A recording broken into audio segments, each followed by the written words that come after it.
ଭାଇ ଆମେ କୁଆଡେ ଦିନେ ତମ ଶାଢୀ ସାଙ୍ଗରେ ଏଞ୍ଜୟ କରିବ, ଆମେ କାହିଁକି ବୋଲଟାନ୍ ଯାଉଛୁ? ବର୍ଷା ଆମ 2 ଜଣ ପରେ ଯାଇ କାଟିବ।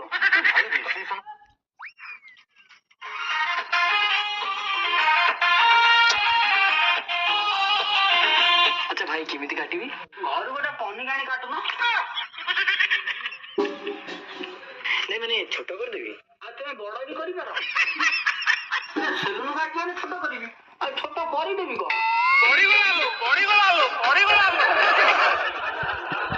ଆରେ ଓ ଭାଇ ମୁଁ କହିବା କଥାଟା ମାନେ ତମେ ବୁଝିପାରୁନ, କୋଉ ଷ୍ଟାଇଲର କାଟିବି? ବୁଝିଲ ଭାଇ, ଏମିତି ଗୋଟେ ଷ୍ଟାଇଲରେ କଟ୍ କାଟ କିନ୍ତୁ ଅନୁଭବ ବାବୁ ସାର୍ ବି ଦେଖିଲେ ଲଜ୍ଜାରେ ଘରୁ ବାହାରି ପାରିବେନି। ଆଉ ଏଲିନା ବର୍ଷା ପରେ ସିଏ ଏଭଳି କଟ୍ ଦେଖିକିରି ଇନଷ୍ଟାରେ ମତେ ଫଲୋ କରିବେ, କିନ୍ତୁ ମୁଁ ଷ୍ଟାଇଲିଶ କଟ୍ କାଟି ଯାଇଛି, ମୁଁ ତାକୁ ଫଲୋ ବ୍ୟାକ୍ ଦେବିନି। ମୁଁ ବୁଝିଗଲି, ତମର ଛେଲା କୋଟ ଦରକାର। ଆଚ୍ଛା ଭାଇ, ଏ ଛେଲା କଟ୍ କଣ? ଛେଲା କୋଟ ମାନେ ଚାରିଆଡୁ ଛେଲା ହେଇଯିବ, ମଝିରେ ଛଣ ବିଳିଆ ରହିଲା ଭଳିଆ ରହିବ। ହଉ ତାହେଲେ କାଟ।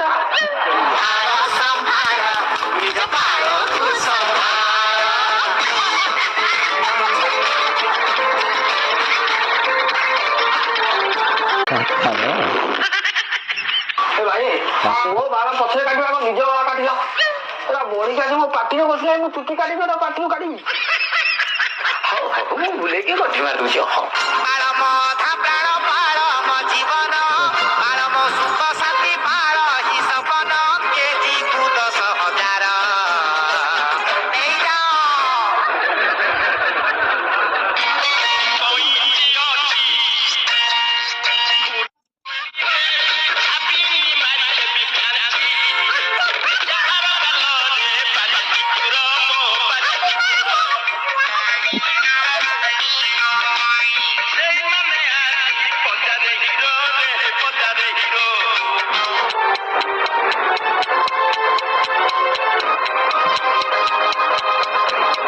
ଭାଇ ହବ କି ନାଇଁ କହିଲ, ଘରୁ ବାରମ୍ବାର ଫୋନ ଆଇଲେ, ମୁଁ କଣ କରିବି କହିଲ?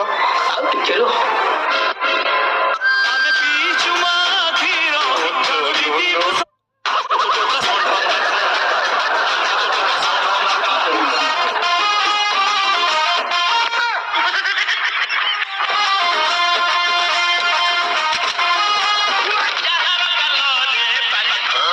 कमाल काटा है तुमने, पूरा हीरो हो गया।